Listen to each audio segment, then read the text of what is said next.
लोकशाहीचा बुलंद आवाज, रिपब्लिकन वार्ता महाराष्ट्र।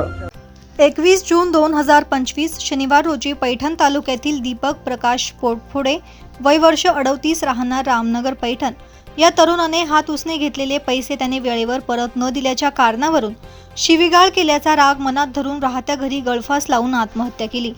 या प्रकरणी 5 जणांविरुद्ध गुन्हा दाखल करण्यात आला आहे। दीपक पोटफोडे हा किरायाच्या घरात राहत असून मोलमजुरी करून उदरनिर्वाह करत होता। घरची परिस्थिती हलाखीची बेताची होती। या प्रकरणी 5 जणांविरुद्ध गुन्हा दाखल करण्यात आला आहे। दीपक पोटफोडे यांनी गोरख लिंबोरे यांच्याकडून 5,000 रुपये हातुसने घेतले होते, परंतु त्यांना पैसे देण्यास विलंब होत असल्याने गोरख लिंबोरे, आंबेद पठाण, माजी नगरसेवक बजरंग लिंबोरे, कृष्णा पंडुरे, आकाश जिरे यांनी पोटफोडे यांच्या घरी जाऊन शिवीगाळ करत पैसे परत देण्याची मागणी 20 जून रोजी केली होती।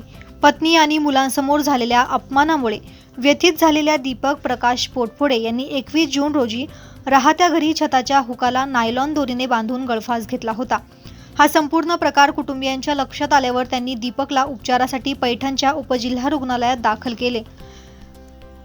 यावेळेस डॉक्टरांनी त्यांना तपासून मयत घोषित केले। या प्रकरणी मयत दीपक पोटफोडे यांची पत्नी अंजली पोटफोडे यांनी दिलेल्या तक्रारीवरून गोरख लिंबोरे, आबेद पठाण, माजी नगरसेवक बजरंग लिंबोरे, कृष्णा पंडुरे, आकाश जिरे यांच्या विरुद्ध पैठण पोलीस ठाण्यात गुन्हा दाखल केला आहे।